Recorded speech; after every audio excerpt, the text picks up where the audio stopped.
أعوذ بالله من الشيطان الرجيم. بسم الله الرحمن الرحيم. ألم تر كيف فعل ربك بأصحاب الفيل؟ ألم يجعل كيدهم في تضليل وأرسل عليهم طيرا أبابيل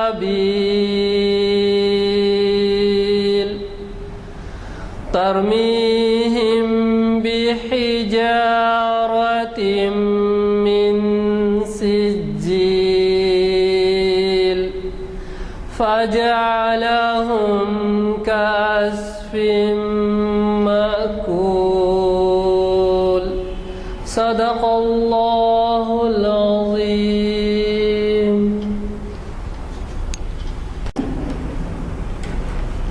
حضرات، آج مقرری صاحب کو فون پر ربط پیدا کیا گیا تو پتہ چلا کہ وہ راستے میں ہیں، 5 منٹ میں آؤں گا کہے ہیں. میں سمجھتا ہوں کوئی سی دم بھی وہ تشریف لا سکتے ہیں.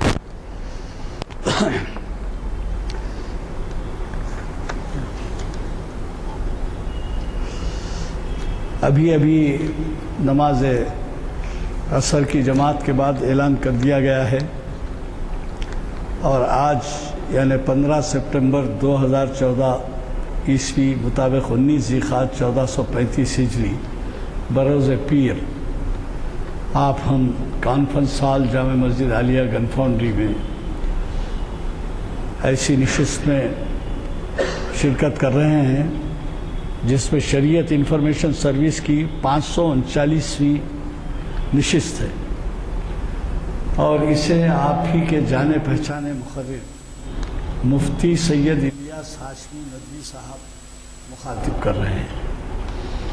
میں اس لیے جانے پہچانے کہہ رہا ہوں کہ انہوں نے اس سے پہلے بھی ہمارے ہاں خطابات ان کے ہوئے ہیں. حضرات، جیسے کہ آپ واقف ہیں، ہمارا ہمیشہ کا طریقہ یہ ہوتا ہے کہ ہم عنوان مقرر پر چھوڑ دیتے ہیں، اور مقرر صاحبین حالت حاضرہ کے پیش نظر یا اس کے پس منظر میں جو کچھ ہے جو ہو رہا ہے اس کے لحاظ سے وہ عنوانات دیتے ہیں. اب آپ اندازہ لگائیے کہ آج کا عنوان ہے ملی تشخص کی حفاظت اور ہماری ذمہ داری. تشخص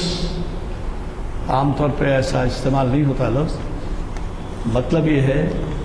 کہ خاصیت. ملی تشخص کے معنی جو ہے اسلام میں یا مسلمانوں میں کیا خصوصیات ملی جذبے کے تحت ہونی چاہیے، اور اس کی حفاظت کس طرح سے ہونی چاہیے، اور اس کے لیے ہمارے ہر فرد کی کیا کچھ ذمہ داری ہے، وہ بتا رہے ہیں ہماری ذمہ داری. اب آپ کو پتہ ہے کہ اب آج کل نفسا نفسی کا معاملہ بہت ہے، اور وہ دن گئے جب کہ ملی جذبہ عام تھا. اب ملی کے جذبہ تو جو ہے شاید ہی یعنی بعض حلقوں میں یا بعض بزرگوں میں یا بعض لوگوں میں ملی جذبہ پایا جاتا ہے، ورنہ عام طور پر ملی جذبے کا فقدان ہے. تو اس کے کئی وجوہات ہیں. ایک وجہ ظاہر ہے کہ وہ جس عنوان سے مقرر صاحب ہمیں مخاطب کر رہے ہیں وہ بات بھی سامنے آئے گی کہ کیوں ہمارے ملی جذبات باقی نہیں رہے، یا پہلے کے ہمارے جو بزرگ ہیں جو ملت کے قائدین سربراہ رہے ہیں ان میں جو جذبہ تھا وہ آج نہیں پایا جاتا. اور ظاہر ہے کہ اس کی وجہ سے یہ بھی ہے کہ عوام بھی جو ہے بے بہرہ ہیں، اور عوام میں بھی جو ہے اس کے لیے کوئی خاص ایسی عمل آوری نہیں پائی جاتی کہ جس سے ہم کہہ سکیں کہ ملی جذبے کے تحت یہ کام ہو رہا ہے۔ حضرات، میں نے آپ سے اس سے پہلے بھی عرض کیا ہے کہ ہمارے یہ محافل آج 549ویں نشست ہے۔ آپ سے میں اس سے پہلے بھی کہہ چکا ہوں، دوبارہ کہہ دیتا ہوں کہ ہر سال ہمارے ہاں تقریباً 45 نشستیں ہوتی ہیں، 45 سے کم تو ہوتی نہیں۔ اس کی وجہ یہ ہے کہ ماہ رمضان میں ہمارے محافل بند رہتے ہیں، اور پھر محافل کے ماہ رمضان کے علاوہ کبھی بارش کی وجہ سے، معمولی بارش ہو تو کوئی اثر نہیں کرتی، لیکن شدت کی بارش ہو یا کبھی کوئی ناگہانی صورتحال کرفیو وغیرہ کی ہو جائے یا پھر کوئی تہوار آ جائے اس دن، تو وہ جو ہے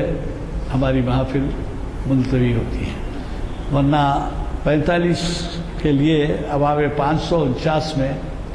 اس کو تقسیم کر کے دیکھیے کہ کس قدر یعنی کتنا عرصہ ہوتا ہے، تو آپ کو اندازہ ہوگا کہ شاید 12واں 13واں سال 549ویں نشست کا ہے، اور 12-13 سال سے یہ سلسلہ مسلسل چل رہا ہے۔ اور اس کی وجہ آپ کی قدردانی ہے، آپ کا تعاون ہے۔ ظاہر ہے کہ ہمارے جو مقرر صاحبین ہیں وہ والہانہ خدمت انجام دیتے ہیں، انہیں کوئی معاوضہ وغیرہ نہیں دیا جاتا، اور اس جذبے کے تحت کہ عام لوگوں میں یہ بات ذمہ داریوں کی پھیلائی جائے، دین سے قریب کیا جائے، انسانیت سے قریب کیا جائے، تو یہ جذبے کے تحت وہ آتے ہیں، اور جب ان سے ہم استفادہ کرنا چاہتے ہیں تو یہ ہماری ذمہ داری ہوتی ہے کہ ایسی محافل کو اور مزید تقویت دیں، اور آپ ہمارے ہر جگہ، ہر مسجد میں، ہر محلے میں جہاں کہیں بھی جاتے ہوں سفیر بن جائیں، اور اس بات کی کوشش کریں کہ زیادہ سے آج کل کے حالات کیا ہیں۔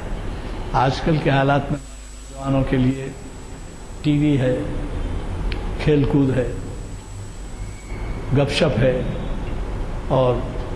دوستوں کے ساتھ وقت کی خرابی ہے۔ یہ بہت ہی افسوس کا مقام ہے کہ والدین جو ہے اس میں نگرانی وہ نہیں رکھتے جو سابق ہمارے وقت میں ہوا کرتی تھی، کہ ہمارے بچپن میں ہم نے ایسے دن دیکھے ہیں کہ ڈسپلن پر سب سے زیادہ توجہ دی جاتی تھی، اور وہ ڈسپلن سکھانے والے کوئی اور نہیں ہوتے تھے، ماں باپ، گھر کے بزرگ، استاد، یہ جو ہے ڈسپلن سکھاتے تھے۔ اور ایسے ایسے واقعات ہمیں ملتے ہیں کہ ڈسپلن کے معاملے میں کہ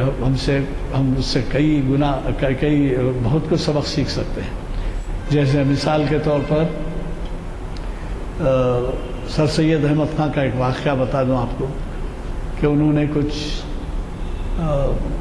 غیر غلط بات کہتی اپنے ایک بزرگ ملازم سے، یہ تھے بچے، اور غصہ آیا، وہ ملازم سے کہہ دیا، کچھ غصے میں کچھ کہہ دیا، وہ ماں نے سن لیا۔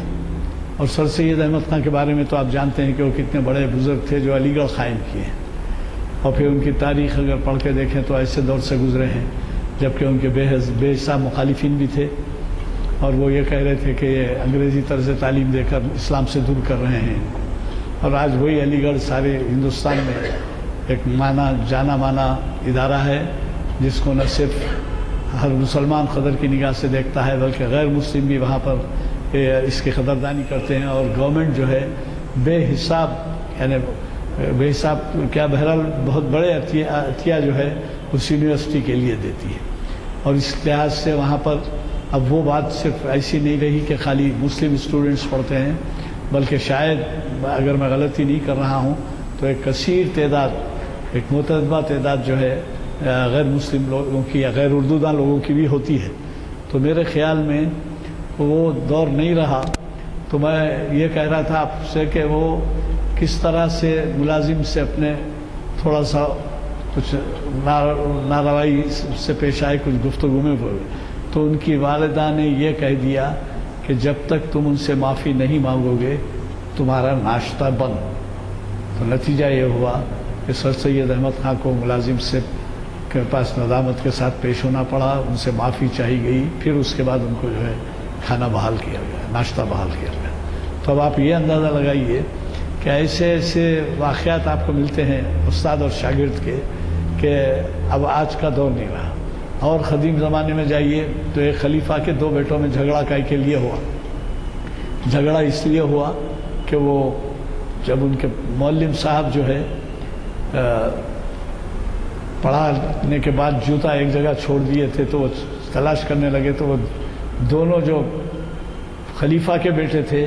وہ جھگڑ کے آپس میں جوتے لاؤں گا تو میں جوتے رکھوں گا. ان میں جھگڑا ہوا. وہ جھگڑا ہو کے جو ہے باپ خلیفہ تک پہنچی بات کہ یہ دونوں جو ہے اس طریقے سے لڑائی کی ہے. تو کیا تھا کہ استاد کے جوتے لے جا کے خلیفہ کے بیٹے ہیں اور استاد کے جوتے لے جا کے پہل کرنا چاہتے ہیں کہ میں لے جاؤں گا میں لے جاؤں. تو اب وہ اس دور نہیں رہا, وہ زمانہ نہیں رہا. قدیم زمانہ چلے جائیے. ابھی حال کی بات ہے کہ ایسے ایسے واقعات آپ کو ملیں گے ہمارے بزرگان کے پاس کہ آپ سن کے حیرت کریں گے اور ان کو پڑھیں گے تو آپ کو معلوم ہوگا کہ بزرگوں کا کتنا خیال کیا جاتا تھا اور پھر دینی معاملات میں وہ کس قدر آگے تھے. اور آج جو ہے ہمارا ماحول ایسا ہو گیا ہے کہ جس کی وجہ سے ہمیں بہت ہی افسوس کے ساتھ یہ کہنا پڑتا ہے کہ ہمارے نوجوان جو ہیں یہ ایک ہی طبقے کے, ایک ہی قوم کے, ایک ہی ملت کے نہیں ہیں بلکہ ماحول کا ماحول خراب ہو گیا ہے. اور وہ ماحول اس طریقے کا ہو گیا ہے کہ ایک بات آپ کو سنا کے میں اپنی گفتگو ختم کروں گا کیونکہ مقرر صاحب کے بھی آمد میں کچھ شاید وقت لگ رہا ہے, آ جائیں گے وہ.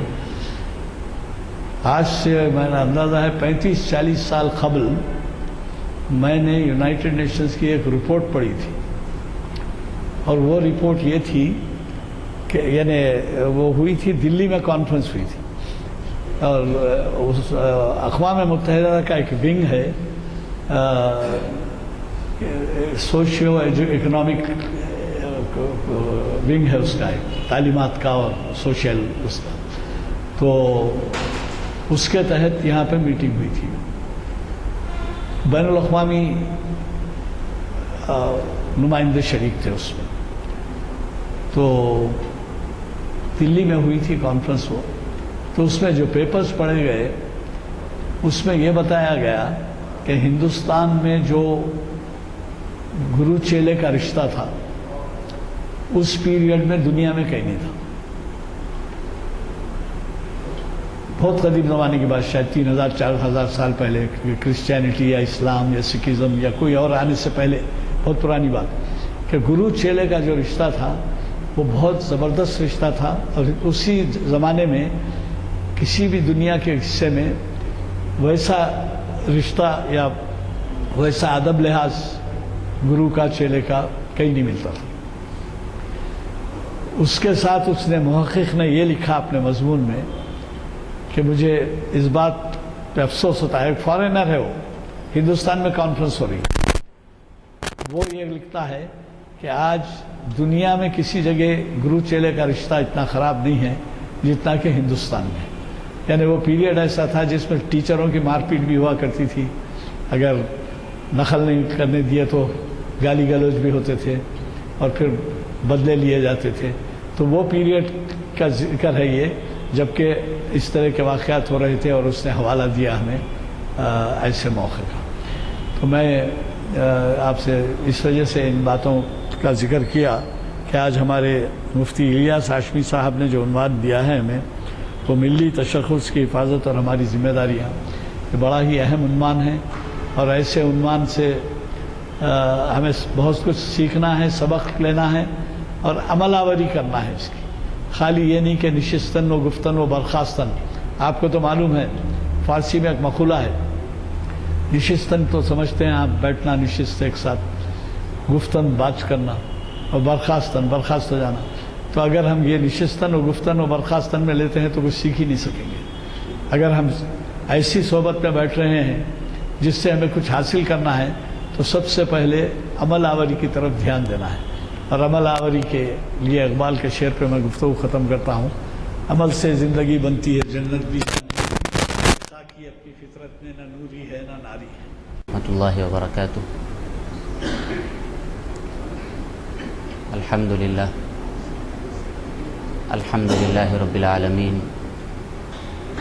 وبہ نستعین والصلاة والسلام على سید المرسلین محمد بن عبد اللہ الامین وعلى آلہ وصحبہ اجمعین الی یوم الدین. اما بعد، قال اللہ عز وجل فی کلامہ العظیم: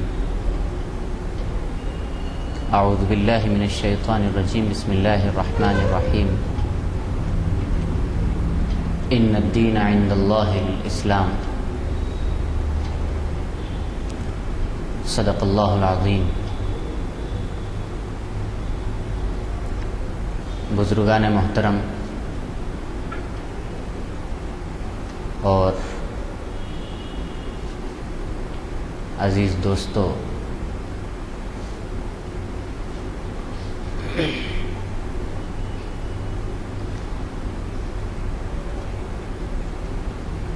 جب عنوان کے انتخاب کے سلسلے میں مجھ سے پوچھا گیا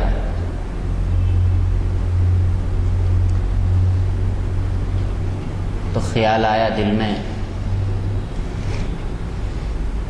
کہ اس وقت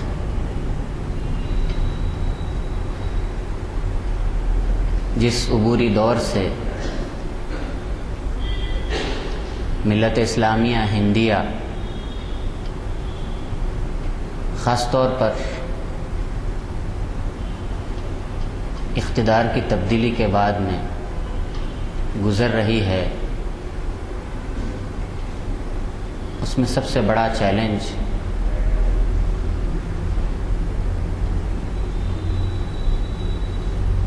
اپنی شناخت کو برقرار رکھنے کا ہے. یہاں تو خیر عنوان ملی تشخص دیا گیا، لیکن اس کی عام فہم الفاظ میں اگر تشریح کی جائے کہ مسلم شناخت کی برقراری اور اس کی حفاظت کی ذمہ داری جہاں پچھلے دنوں میں زیادہ تھی، اب یہ اور زیادہ ہو گئی ہے. چنانچہ آپ حضرات وقتاً فوقتاً اخبارات کے ذریعے، میڈیا کے ذریعے یا اور دیگر ذرائع سے ہر کچھ دنوں کے بعد میں ایسی آوازیں سن رہے ہیں جو مسلم شناخت پر لکیر کھینچنا چاہ رہی ہیں. مسلم شناخت کو ختم کر کے یا یہ کہ اس کو ضم کر کے ایک دھارے کے اندر پورے ملک کو بہانا چاہ رہی ہیں. چنانچہ ان حالات میں ہماری کیا ذمہ داری بنتی ہے بحیثیت مسلمان ہونے کے یا بحیثیت محب وطن مسلمان ہونے کے؟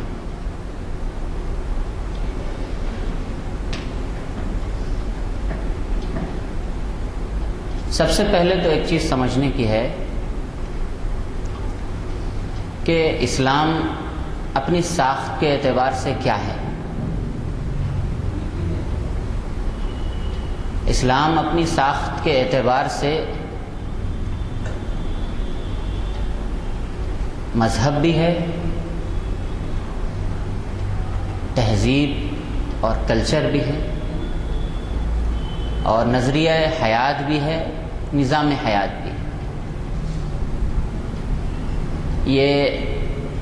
میں جو الفاظ استعمال کر رہا ہوں وہ پوری اصطلاحات ہیں، ایک ٹرمنالوجی ہے جس کے پیچھے ایک لمبی چوڑی تقریریں کی جا سکتی ہیں، لیکن یہاں صرف میں یعنی اختصار پر اور اشارات پر اکتفا کرتا ہوں. چنانچہ اسلام عقائد کا بھی نام ہے عبادات کا بھی نام ہے، اسی کے ساتھ ساتھ زندگی گزارنے کے طریقے کا بھی نام ہے کہ شادی بیاہ کس طرح سے کیے جائیں، اپنی جائیداد کو کس طرح سے تقسیم کیا جائے، کیا کھایا جائے، کیا نہ کھایا جائے، کیا کیا جائے اور کیا نہ کیا جائے، اسی طرح سے کون سی چیز کی جائے تو اچھی ہے اور کون سی چیز کی جائے تو بری ہے، اور کون سی چیز کبھی ناگزیر حالت میں کی جا سکتی ہے اور کون سی چیز نہیں کی جا سکتی ہے۔ یہ پوری ایک تفصیل ہے ڈوز اینڈ ڈونٹس کی، ممنوعات کی اور یعنی مباحات کی، جو اسلام کے ڈھانچے کے اندر اپنی اپنی جگہ پر فٹ نظر آتی ہے۔ جب سے خود امت کے اندر ایک طبقہ پیدا ہوا جس نے اسلام کو صرف عبادات تک محدود رکھ دیا اور یہ سمجھا کہ مذہب کا عمل دخل صرف عبادت تک ہے یا عبادت گاہ تک ہے، اس کے آگے آدمی اپنے زندگی کے کاروبار کام کاج کے اندر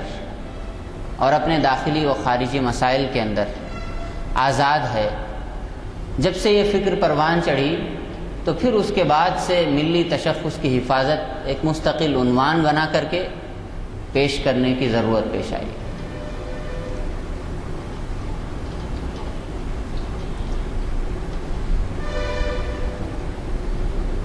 یہ بھی عجیب بات ہے کہ جہاں ایک طرف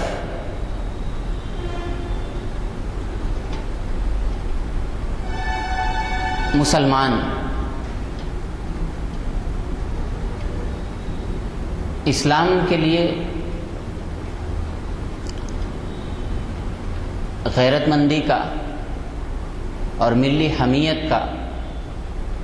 ثبوت دیتے ہیں اور اس پر کوئی بھی حرف آئے، کوئی آنچ آئے، کہیں باہر سے کوئی ایسی چیز ہو تو فوراً ان کی رگ حمیت پھڑک جاتی ہے،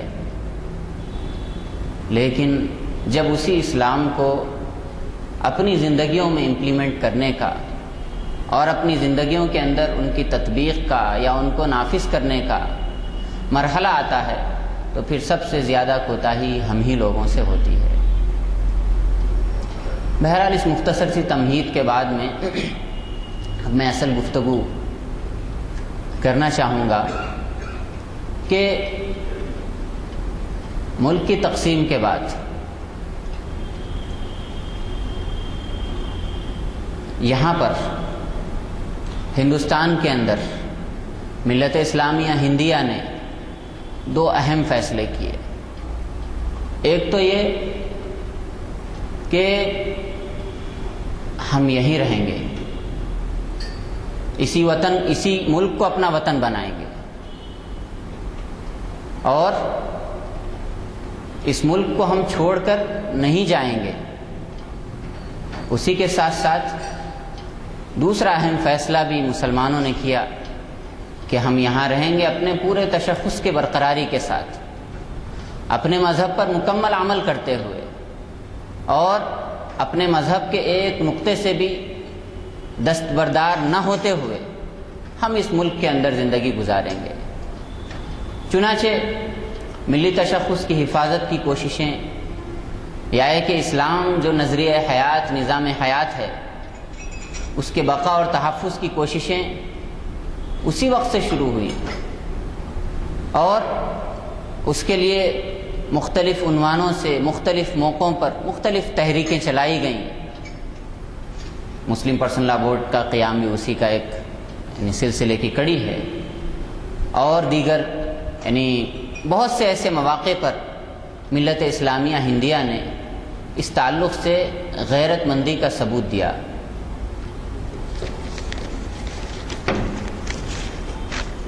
لیکن آج اس وقت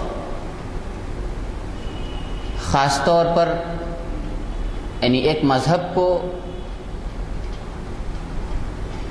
قومیت کا عنوان دے کر یا صرف کلچر کا عنوان دے کر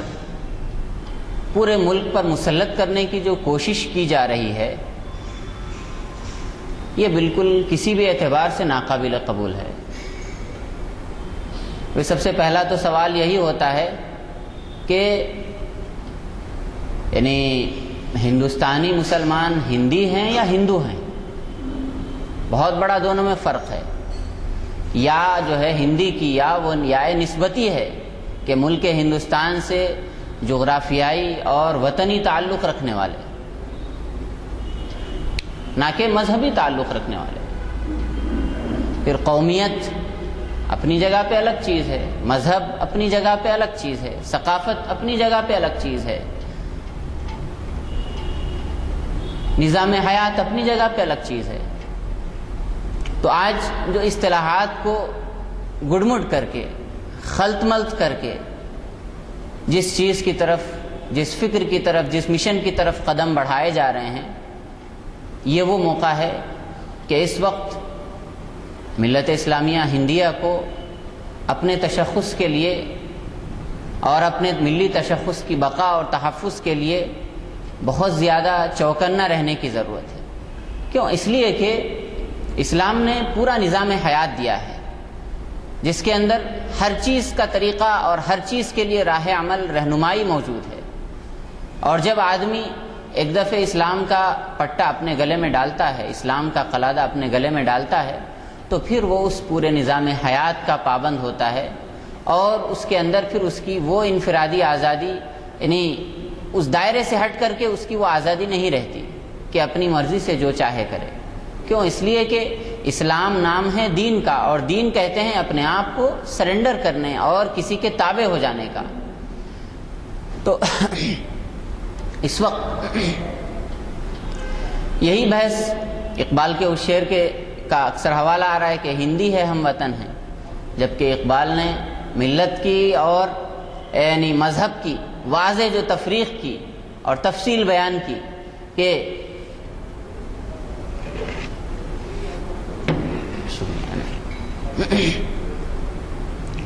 کیا کہا اقبال نے کہ ان تازہ خداؤں میں بڑا سب سے وطن ہے۔ یعنی وطنیت پرستی بھی ایک موقع پر مذہب کی شکل اختیار کر لے گی اور ایک خدا بن کے رونما اجاگر یعنی سامنے آئے گی، خدا کی شکل میں صورت گر ہوگی۔ اس کا اندازہ ان کو بہت پہلے ہو چکا تھا، اور اس وقت چونکہ قومیت عربیہ کا نعرہ جو چل رہا تھا بلاد عرب کے اندر، تو اس تناظر میں انہوں نے کہا، لیکن آج بھی یہ شعر اپنے اندر پوری تازگی رکھتا ہے، اور ہمارے ان حالات کے حساب سے بھی اس کے اندر رہنمائی ہے کہ وطنیت اپنی حد تک وطن ہونے کے اعتبار سے وطن کی محبت اور وطن کا احترام، وطن سے تعلق اپنی جگہ پر، لیکن یہ کبھی بھی یعنی خدا کا درجہ حاصل نہیں کر سکتی۔ اسی واسطے ایک اور دوسرے شعر کے اندر اقبال نے بھی کہا تھا کہ ملت از وطن است، یعنی ایک ہندوستان کی موقر شخصیت کے بارے میں انہوں نے کہا کہ ملت یعنی وطن سے ہے، حالانکہ بالکل بولہبی بلعجبی ہے کہ بالکل یعنی ایسی بات ہے جس کی کوئی سر پیر نہیں ہے۔ تو ملت کا اپنا الگ کانسیپٹ ہے، مذہب کا الگ اپنا کانسیپٹ ہے۔ مذہب ملت کی جگہ کبھی نہیں لے ملت یعنی وطن مذہب کی جگہ کبھی نہیں لے سکتا، اور اس سلسلے میں اسلام اتنا زیادہ حساس واقع ہوا ہے اور اتنا زیادہ یعنی سینسیٹیو واقع ہوا ہے کہ اللہ کے رسول صلی اللہ علیہ وسلم نے یعنی ہر طرح کی جتنی نسبتیں جو اسلام کے علاوہ تھی ان تمام نسبتوں کو کاٹا۔ اور ایک چھوٹا سا واقعہ میں سناؤں گا اس موقع پر کہ اسلام صرف عقائد کا ہی نام نہیں بلکہ پورے طریقہ حیات کا نام ہے، اور اللہ کے رسول صلی اللہ علیہ وسلم نے صحابہ اکرام کی جس طرز پر اور جس طریقے سے انہوں نے ان کی یعنی تربیت فرمائی تھی۔ ایک موقع ہے کہ ایران کے کمانڈر ان چیف رستم کے دربار میں مسلمانوں کا ایک وفد پہنچتا ہے گفت و شنید کے لیے، بات چیت کے لیے، اور ایران کے بھی بڑے بڑے رؤسا وہاں پر اس جگہ پر جمع ہوتے ہیں، مسلمانوں کے بھی بڑے بڑے نمائندے وہاں پر جمع ہوتے ہیں۔ دسترخوان لگتا ہے، اور اس کے بعد دسترخوان پہ جب کھانا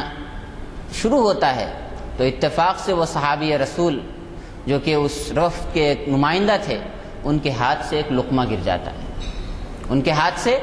ایک لقمہ گر جاتا ہے، اور اس کے بعد وہ رسول اکرم صلی اللہ علیہ وسلم کی تربیت کے مطابق اس لقمے کو اٹھا کر کے صاف کر کے کھانے کی کوشش کرتے ہیں۔ وہ کھانا چاہتے ہیں کہ بازو سے ایک دوسرے صاحب جو مسلمان کلچر سے بھی واقف تھے اور ایرانی کلچر سے بھی واقف تھے، گویا کہ وہ میڈیٹر کا کام کر رہے تھے، انہوں نے کوہنی سے ہلکے سے دھکا دیا ان کو اور کہا کہ یہ چیز یہاں ایرانی تہذیب کے اندر معیوب سمجھی جاتی ہے کہ گری ہوئی چیز کو اٹھا کر کے کھایا جائے۔ تو اس موقع پر اس صحابی رسول نے جو جواب دیا اس کو تاریخ نے محفوظ رکھا ہے۔ ان صحابی رسول نے کہا کہ اترک سنت رسول اللہ صلی اللہ علیہ وسلم لہؤلاء الحمقاء، کہ کیا ان احمقوں کی وجہ سے میں اللہ کے رسول صلی اللہ علیہ وسلم کی سنت کو چھوڑ دوں؟ میں نے نبی اکرم صلی اللہ علیہ وسلم سے یہی سیکھا ہے کہ رزق کا احترام کیا جائے گا، اور اگر وہ گر جائے تو اس کو اٹھا کر صاف کر کے کھایا جا سکتا ہے تو اس کو کھایا جائے گا۔ تو یہ تھی وہ چیز جو انہوں نے صرف اسلام کا توحید کا عقیدہ ہی نہیں سیکھا تھا، بلکہ یہ پورا کلچر بھی سیکھا تھا کہ کس چیز کو کیا مقام دیا جائے اور کس چیز کو کیسے برتا جائے اور کیا طریقہ زندگی اختیار کیا جائے، کہ یعنی تمام چیزوں کے اندر۔ تو یہ ایک معمولی سا وہ نمونہ تھا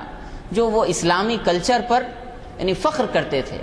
کہ اسلام کی تہذیب پر، رسول اکرم صلی اللہ علیہ وسلم کے دیے ہوئے طریقہ حیات پر نہ صرف وہ عامل اور کاربن تھے بلکہ اس پر وہ فخر کرتے تھے کہ ہم مسلمان ہیں، اور نبی اکرم صلی اللہ علیہ وسلم نے جو طریقہ دیا ہے وہ پوری دنیا کے یعنی تمام نظام حیات سے کہیں بڑھ کر کے اچھا ہے۔ یہی وہ چیز تھی جس چیز نے ان کو پوری دنیا کے اندر معزز بنایا۔ اسی لیے اقبال نے کہا کہ وہ معزز تھے زمانے میں مسلمان ہو کر، یعنی حقیقی معنی میں جو اسلام کا جو طرز زندگی ہے ہر چیز کے اندر، اس کو انہوں نے اپنایا تھا اور اس چیز نے ان کو عزت دی تھی۔ چنانچہ مسلمان جہاں بھی گئے پوری دنیا کو انہوں نے فتح کیا، دنیا کے ایک بڑے حصے کو فتح کیا۔ ہر جگہ جہاں بھی گئے وہ اپنی اسی ذہنیت کے ساتھ گئے، اپنے اسی کلچر کو لے کر کے گئے، اور جانے کے بعد کیا کیا انہوں نے؟ مقامی کلچر کو بھی ڈیولپ کیا اور اسلام کی اس شناخت کو بھی انہوں نے برقرار رکھا۔ ایسا نہیں کیا کہ جہاں بھی گئے وہاں کی چیزوں کو اجاڑ دیا، نہیں، بلکہ وہاں کی چیزوں کے اندر اپنی اسلامی تشخص کو مکس کیا اور اس چیز کو ڈیولپ کیا۔ اسلامی جتنا آرکیٹیکچر ہے اور اسلامی جتنے فن تعمیر ہے یا ہے کہ اور دیگر کئی چیزیں آپ دیکھیں گے کہ اس کے اندر دونوں چیزوں کا حسین امتزاج ملتا ہے، وہاں کی مقامی تہذیب بھی ملے گی اور اسلام کے ان شعائر کا پورا پورا احترام بھی ملے گا۔ چنانچہ آپ یعنی دیکھیں گے کسی اسلامی یعنی دور کی تعمیر کی ہوئی عمارت کو کہ اس کے اندر آپ کو مجسمے اور مورتیاں نظر نہیں آئیں گی، کیوں؟ اس لیے کہ اسلام اس کی اجازت نہیں دیتا، لیکن اس کے بجائے خوشنما محرابیں ملیں گی، خوبصورت کندہ کی ہوئی آیات ملیں گی، بہترین اشعار ملیں گے، یا بہت سے اشکال اور ایسے خوبصورت نمونے ملیں گے جو آج صدیاں گزرنے کے باوجود بھی آرٹ کا اعلیٰ ترین نمونہ ہے۔ اس لیے کہ اسلام نے یعنی کلچر کے ڈیولپمنٹ کی،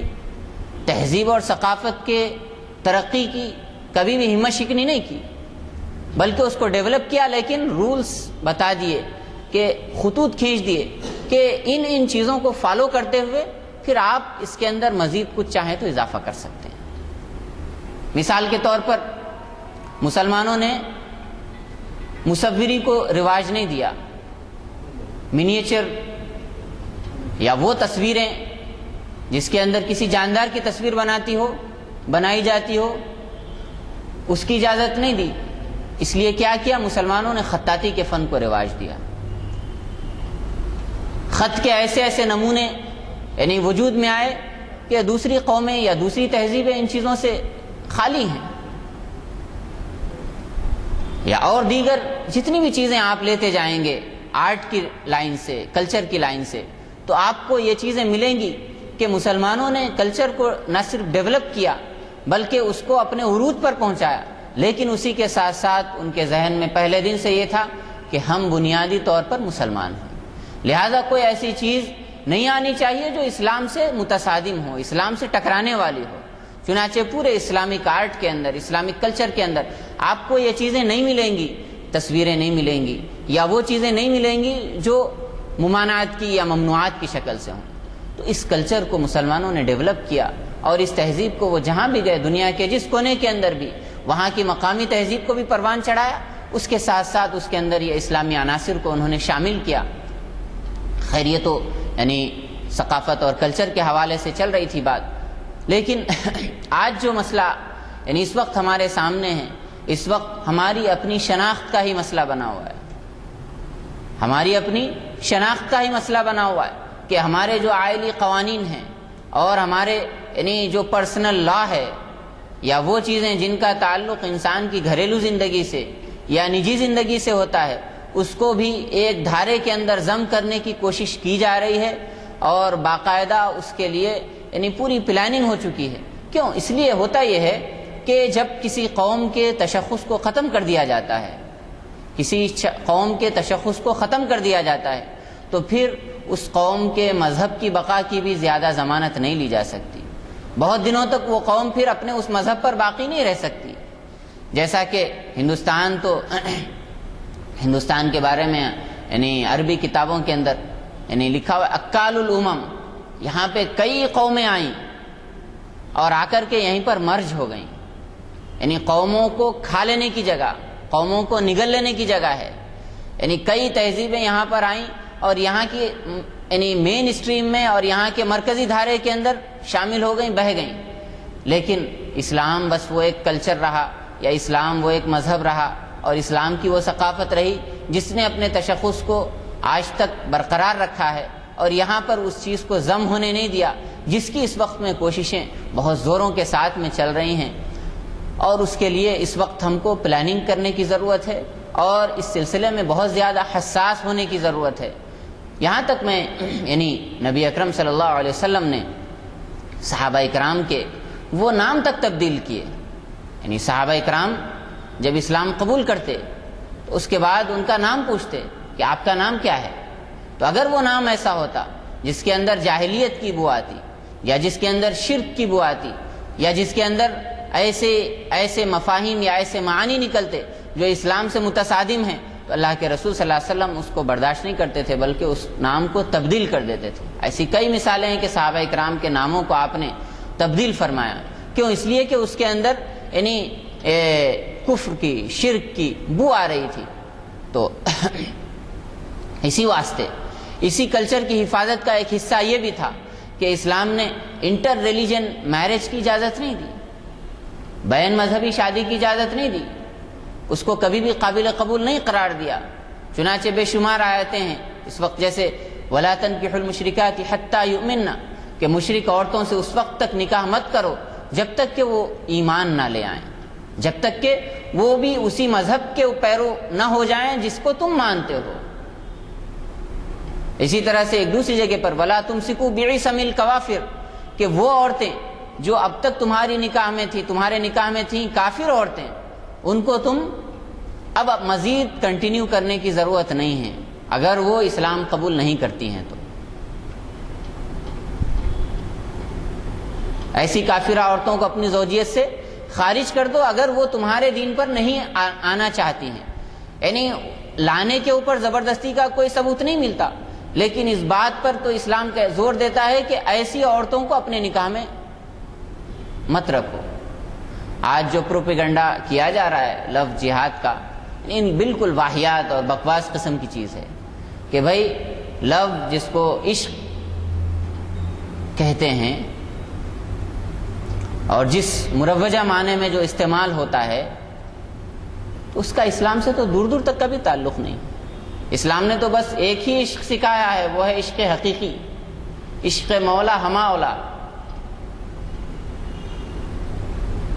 اس کے علاوہ جتنے بھی عشق ہیں وہ عشق مجازی ہیں۔ اسلام تو ان تمام چیزوں کی ممانعت کرتا ہے جو اس راستے تک لے جاتے ہوں۔ اسلام نے صرف زنا کو حرام نہیں قرار دیا، بلکہ زنا تک لے جانے والے تمام راستوں کو حرام قرار دیا۔ اسلام فلرٹ کرنے کی بھی اجازت نہیں دیتا، کسی کو چھیڑنے کی بھی اجازت نہیں دیتا، اور ان تمام چیزوں کو ایک ہی خانے میں رکھتا ہے۔ تو پھر بتائیے کہ یہ اس لفظ کا اسلام سے یا مسلم کمیونٹی سے یا مسلم آئیڈیالوجی سے کیا تعلق ہو سکتا ہے؟ پھر اسی کے ساتھ ساتھ دوسری جو اصطلاح جوڑی گئی وہ بھی ایسی ہی ہے، جہاد۔ جہاد کے معنی ہے نیک مقصد کے لیے کوشش کرنا، نیک مقصد کے لیے، بلند مقصد کے لیے کوشش کرنا۔ تو یہ جو چیز جس کانسیپٹ کے ساتھ اس کو جوڑا جا رہا ہے وہ نیک یا بلند تو بہت دور کی بات ہے، وہ تو ایسا مقصد ہے کہ دونوں جگہوں کی کمیونٹیاں اس کو یعنی انتہائی گھٹیا مقصد سمجھتی ہیں، اس سے اس کا کوئی جوڑ ہی نہیں ہو سکتا۔ تو یہ اور اس طرح کی جو چیزیں یعنی اس وقت یعنی مسلم قوم کو اور مسلم کیریکٹر کو بدنام کرنے کے لیے، ابھی آج کی خبر ہے کہ یعنی گربا ڈانس کے اندر مسلم بچوں کے داخلے پر امتناع عائد کیا جائے۔ میں کہتا ہوں کہ ہماری قوم کے نوجوانوں کے لیے بڑے شرم کی بات ہے کہ آج غیروں کو یہ کہنا پڑ رہا ہے کہ ان کو اپنے مذہبی تہوار کے ڈانس کے اندر آنے کی اجازت نہ دی جائے۔ یعنی اس سے بڑھ کر کے ڈوب مرنے کا اور کوئی مقام نہیں ہے۔ وہ لوگ تو چاہ رہے ہیں کہ آپ کو اپنی تہذیب کے اندر ضم کر لیں اور آپ کے تشخص کو مٹا دیں، کہ آپ یعنی اپنے نام کے اعتبار سے چاہے کچھ رہیں لیکن آپ کی عادات اور آپ کے اطوار وہی رہیں جو ان کے ہیں۔ جس ناچ گانے کے اور جس ڈھول تاشے کے وہ لوگ عادی ہیں اور مذہبی رسومات کے طور پر اس کو انجام دیتے ہیں، وہ چاہتے ہیں کہ اس چیز کے عادی آپ بھی بن جائیں۔ تو یہ اور اس طرح کی بہت سی چیزیں، ان چیزوں کا تعلق یعنی ان چیزوں اس ناحیے سے سوالیہ نشان مسلم قوم پر لگانے کی بڑی وجہ یا بڑا سبب ہم خود بھی فراہم کر رہے ہیں۔ آج ہمارے نوجوان دوست، نوجوان بھائی یعنی اتنے زیادہ ایسے واقعات، خاص طور پر جب سے کارپوریٹ کلچر ڈیولپ ہو رہا ہے اس کے بعد سے اتنے زیادہ واقعات رونما ہو رہے ہیں کہ اس کو پورا ایک ایشو بنایا جا سکتا ہے یا بنایا جا رہا ہے۔ تو میں خاص طور پر اپیل کرتا ہوں کہ اپنے آپ کو جانیں اور اپنے تشخص کو پہچانیں اور اپنی اس اصلیت سے واقف ہوں کہ اسلام نے آپ کو کتنا پاکیزہ نظام حیات دیا ہے، کتنا پاکیزہ طرز زندگی آپ کو دیا ہے، کہ رہنے سہنے کے اصول اور معاشرت کے اصول، ازدواجی زندگی گزارنے کے اصول، اور یعنی کس سے کتنا اختلاط رکھا جائے اور کس سے کتنا ملا جلا جائے، یہ تمام چیزیں اسلام نے بتا دی ہیں۔ کس سے کہاں تک، کس حد تک اختلاط کیا جا سکتا ہے، کس سے کہاں تک ملا جا سکتا ہے، اور کہاں سے ہماری اور ان کی سرحدیں الگ ہوتی ہیں، یہ سب چیزیں اسلام نے بتا دی ہیں۔ تو آج اتنا گھلنا ملنا یا یہ کہ اپنے آپ کو اتنا زیادہ ان کے اندر ان کی جھولی میں ڈال دینا کہ ان کو کہنا پڑے کہ مسلم نوجوانوں کو اپنے اس ڈانس کے اندر یا اپنے ان پروگراموں کے اندر یعنی آنے نہ دیا جائے، یعنی یہ ان کی طرف سے مطالبہ نہیں بلکہ مسلم قوم کے لیے، مسلم نوجوانوں کے لیے تماچا ہے کہ ان کو یہ کہنے کی ضرورت پیش آ رہی۔ تو بہرحال میں کہہ رہا تھا نام کے سلسلے میں یہ سب چیزیں یا اختلاط کے جو مواقع یا ثقافت اور تہذیب کے اوپر یہ جو خطرات کے بادل منڈلا رہے ہیں، یہ زیادہ اس وقت سے شروع ہوا جب سے کارپوریٹ کلچر ڈیولپ ہوا ہے، جب سے مختلف مذاہب کے لوگوں کو مذہبیات کے علاوہ دیگر بہت سی جگہوں پر بہت زیادہ گھلنے ملنے کے مواقع پیش آنے لگے۔ بعض نوجوان پوچھتے ہیں کہ مولانا ہمارا اپنا نام تو جو بھی ہے عبداللہ ہے، عبد الرحمن ہے، لیکن کمپنی ہم کو ایک نک نیم دیتی ہے، MNC ہے، کسٹمرز کو ڈیل کرنے کے لیے ایک نک نیم دیتی ہے، تو کیا ہم اپنے اس نام سے دستبردار ہو جائیں اور اس کو ہی اپنی شناخت بنا لیں؟ تو میں نے کہا کہ واقعی یہ چیز، اول تو اس چیز کی مطلق اجازت نہیں دی جا سکتی، اس لیے کہ ابتدا جو ہوتی ہے انسان کی وہ نام سے ہی ہوتی ہے۔ اسی واسطے نام بھی اچھے رکھنے کے لیے اللہ کے رسول صلی اللہ علیہ وسلم نے یعنی ترغیب دی ہے، اس کا حکم دیا ہے کہ اپنی اولاد کے اچھے نام رکھے جائیں تاکہ وہ اچھی چیزوں کی تاثیر، ان ناموں کی تاثیر ان کے اندر آ سکے۔ چنانچہ میں نے کہا کہ اگر اول تو اس کی مطلق اجازت نہیں دی جا سکتی، لیکن اگر ضرورت بھی پڑے تو پھر ایسے نام آپ چوز کر سکتے ہیں جو انبیاء کے نام ہیں، جو ہمارے اور ان کے درمیان مشترک ہیں۔ مثال کے طور پر ڈیوڈ ہے، ابراہم ہے، جان ہے، یا اس طرح کے اور ایسے نام، یعنی اگر ولو بالفرض، یہ بھی یعنی اجازت کے درجے میں، کوئی انکریج نہیں کیا جا سکتا، اس کی ترغیب نہیں دی جا سکتی۔ تو میں کہہ رہا ہوں کہ اسلام تو نام کی حد تک بھی اتنا حساس ہے، نہ کہ طور طریقے یا اپنے رسم و رواج، اپنی طرز زندگی کو، یعنی دوسروں کے طرز زندگی کو اڈاپٹ کیا جائے اور ان کو اپنے معاشرے کے اندر جگہ دی جائے یا ان کے طور طریقوں کو یعنی اپنایا جائے۔ اسلام تو اس حد تک حساس ہے۔ تو میرے بھائی، اس وقت سب سے پہلی بات تو یہ ہے کہ اسلام کو ہم اپنی زندگیوں کے اندر سب سے پہلے نمبر پر نافذ کرنے کی کوشش کریں۔ یہ بڑی کا صورتحال کبھی کبھی ہو جاتی ہے کہ ہم حکومت سے تو مطالبہ کرتے ہیں کہ ہمارے پرسنل لا کے اندر، ہمارے ملی تشخص کے اندر، ہمارے آئینی قوانین کے اندر کوئی مداخلت نہ کی جائے، ہماری نکاح و طلاق کے قوانین کے اندر ہم کو پوری آزادی حاصل رہے، ہماری میراث کی تقسیم کا جو طریقہ اسلام نے بتایا ہے اس کے حساب سے ہم کو میراث تقسیم کرنے دی جائے۔ لیکن وہیں دوسری طرف مسلم معاشرے کا ایک بڑا طبقہ کے اندر اسلامی اصولوں کی رعایت نہیں کرتا، جو طلاق کو اسلام نے جس طرح سے طریقہ بتایا ہے اس طرح سے طلاق کو نہیں دیتا، اور میراث کے اندر جو تقسیم اسلام نے بتائی ہے تقسیم کا دور دور تک، معذرت خواہ ہوں، معافی چاہتا ہوں، بہت سے اچھے گھرانے جو دیندار سمجھے جاتے ہیں ان کے اندر بھی میراث کا وہ تصور یا میراث کی وہ تقسیم نہیں پائی جاتی جو اسلام نے بتائی۔ بتائیے کتنی مضی کا خیز صورتحال ہے کہ ہم حکومت سے تو کہہ رہے ہیں کہ ہمارے قوانین کی حفاظت کیجیے، لیکن ہم اپنی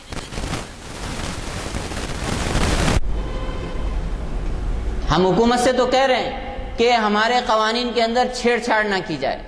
لیکن ہم اپنے مسائل خود لے کر کے ان کے کورٹ کے اندر جا رہے ہیں۔ ہم ایسے مسائل جن کا تعلق خالص عائلی زندگی سے ہے، خالص یعنی ان مسائل سے ہے جن کا حل مذہب کی روشنی میں کیا جا سکتا ہے، ان کو لے جاتے ہیں ہم غیر مسلم ججوں کے پاس، اور ان کے لیے ہم کھڑا کرتے ہیں غیر مسلم وکلا کو۔ پھر وہ جج یا وہ وکلا اسلامی یعنی اصول کی اور اسلامی قوانین کی ایسی تشریح کرتے ہیں جو ان کی سمجھ میں آئے، تو اس میں ان کا قصور نہیں ہے بلکہ ہمارا قصور ہے۔ بالکل، گواہ بھی کبھی کبھی گواہ بھی پیش کرتے ہیں۔ تو بتائیے کہ ہمارا یہ مطالبہ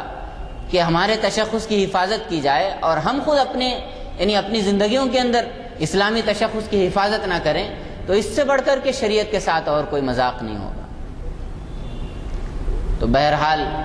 سب سے پہلے تو ہمارا کرنے کا یہ کام ہے کہ ہم اسلام کے جو قوانین ہیں ان قوانین کو اپنی ذاتی زندگیوں کے اندر اس کا نفاذ کریں، اور جہاں اب خود عمل کا مسئلہ ہے تو اس وقت سب سے پہلے اپنے آپ کو پیش کریں، پھر اس کے بعد ہم مطالبہ کریں حکومت کے سامنے، تو واقعی معقول بھی لگے گا اور اس کے اندر جان بھی نظر آئے گی۔ ورنہ وہ لوگ بھی دیکھتے ہیں کہ بھائی یہ لوگ اسلام کے تعلق سے نہیں، اسلامی قوانین کی روشنی میں فیصلہ کرنے یا اسلامی قوانین کے اندر چھیڑ چھاڑ نہ کرنے کا مطالبہ کر رہے ہیں، لیکن مقدمات کا ایک بڑا انبار ہے جو خالص انہی دو مسائل سے تعلق رکھتا ہے۔ آج عدالتوں کے اندر مسلمانوں کے جتنے واقعات یا جتنے کیسز جاتے ہیں ان میں اکثریت یا تو جائیداد کے جھگڑے ہوتے ہیں یا پھر نکاح و طلاق کے مسائل ہوتے ہیں۔ حالانکہ یہ دونوں چیزیں ایسی ہیں۔ یہ بھی عجیب بات ہے، دیکھیے کہ اسلام نے بہت سی چیزوں کے بارے میں قرآن کریم کے اندر اشارے دیے ہیں، اشارتاً بتایا، یہاں تک کہ نماز 5 وقت کی ہے، فجر، ظہر، عصر، مغرب، عشاء،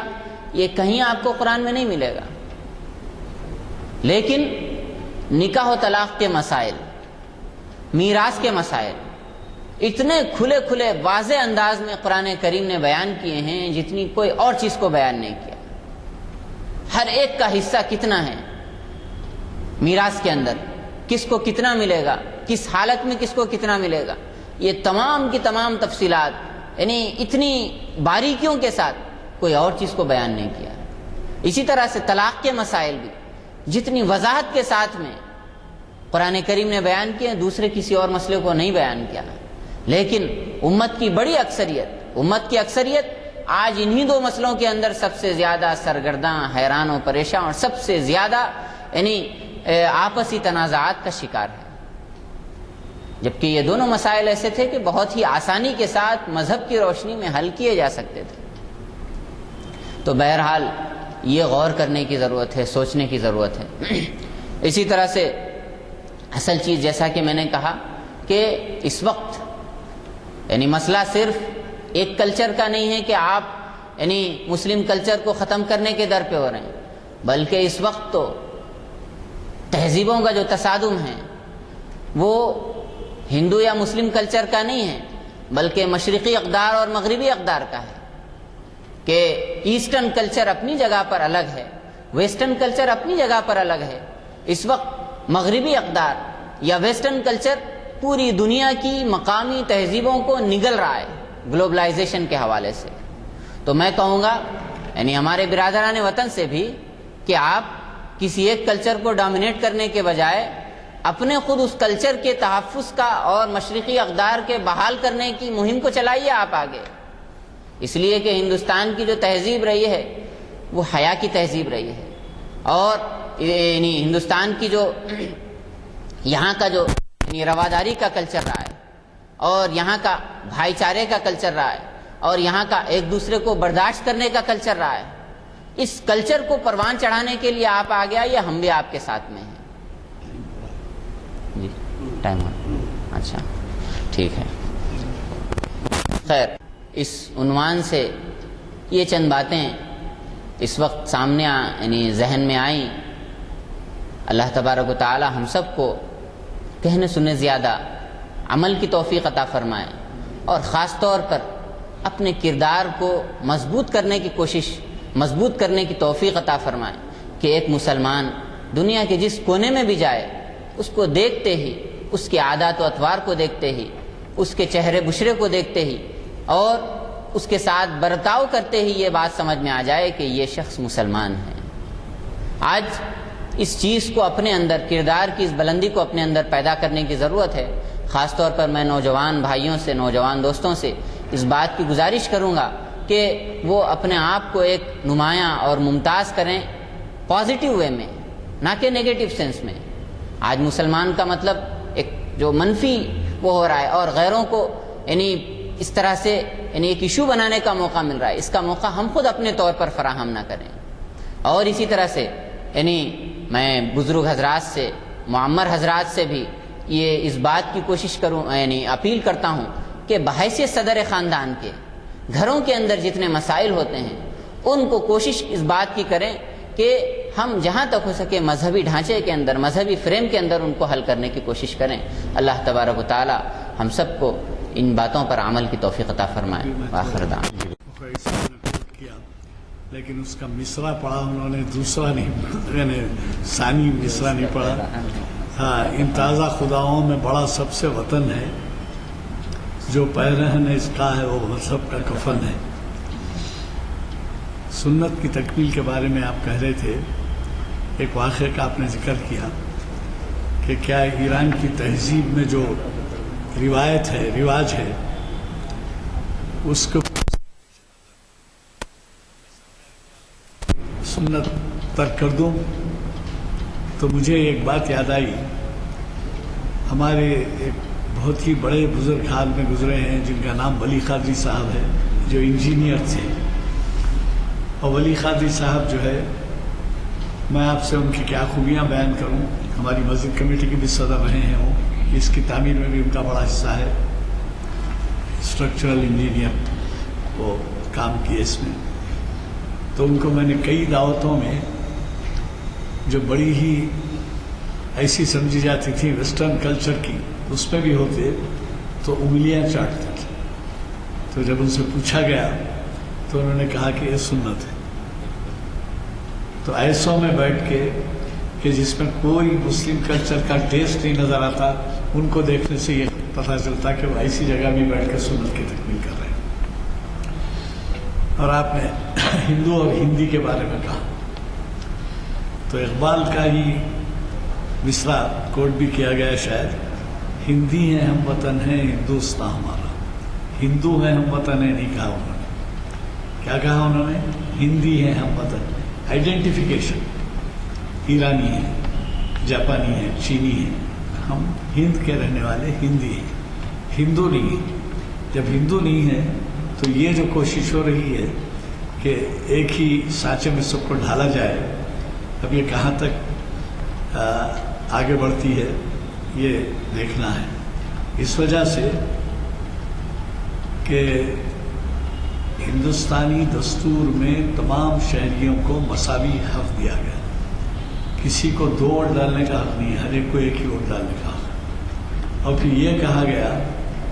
کہ ہریجن طبقے کو چونکہ بہت زمانے سے وہ پسے پشت رہا ہے، پیچھے ڈال دیا گیا ہے، اس لیے ان کو مراعات دی جائے. لیکن آج 65-70 سال آزادی کے گزرنے کے بعد بھی یہ حالت ہے کہ ابھی بھی چھوٹ چھات ہے. بعض ایسے بازار ہیں جس میں وہ چل نہیں سکتے، بعض ایسے محلے ہیں جس میں وہ نہیں رہ سکتے، بعض ایسے نل یا پانی کے گاؤں میں، دیہاتوں میں باولی اور تالاب ہیں جہاں پر وہ ایک گھاٹ پہ نہیں آ سکتے. تو یہ جو باتیں ہیں جب آج 60-70 سال میں نہیں ہیں تو ابھی مذاہب کو یکجا کر کے ان کے جو ہے جو طور طریق ہیں، ان کے جو مذہبی رواج ہیں یا مذہبی ان کے قوانین ہیں، اس کو کس طریقے سے عمل آوری ہوگی.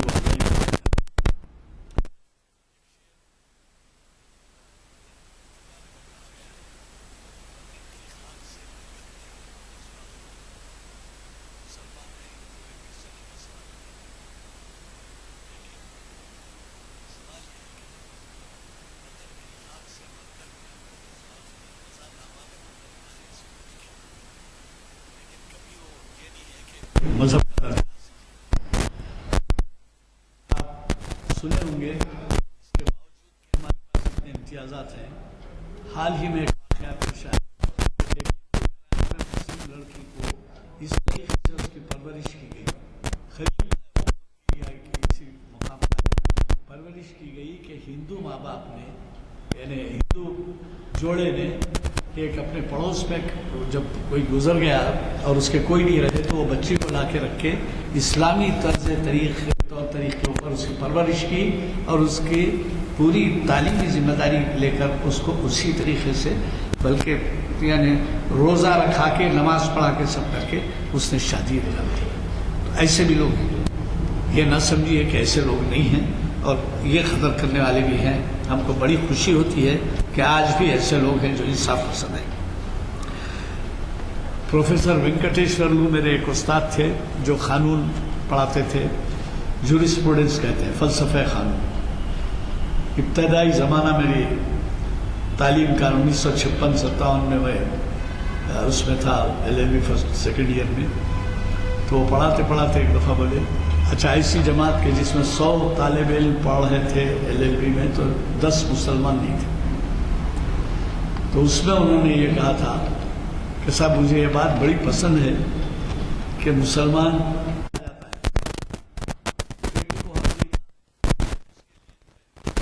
سکسیشن ایکٹ بنایا، یہ سب کر کے آج پھر اسی مذہب سے کیا گیا ہے، طریقے سے بدلا جائے گا. یہ میری سمجھ میں نہیں آتا.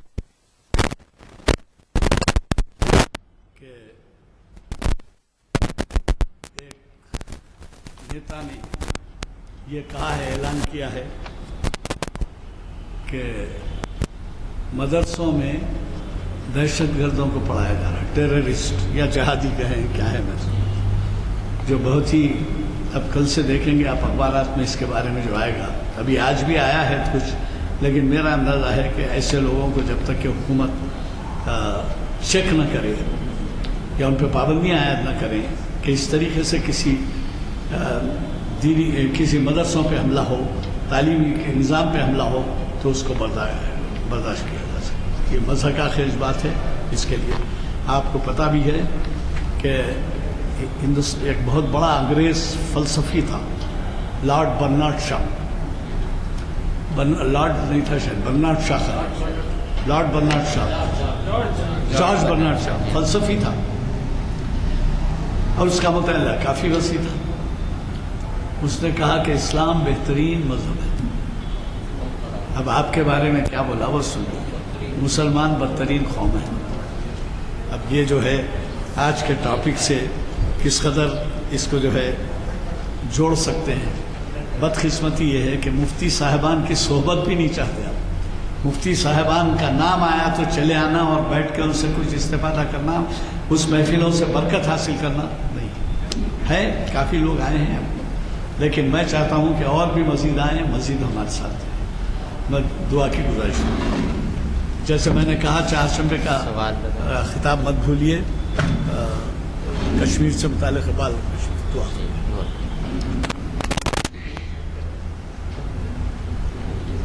الحمدللہ رب العالمین والصلاة والسلام علی سید المرسلین محمد بن عبداللہ الامین وعلی آلہ وصحبہ اجمعین۔ ربنا آتنا فی الدنیا حسنة وفی الآخرة حسنة وقنا عذاب النار۔ ربنا لا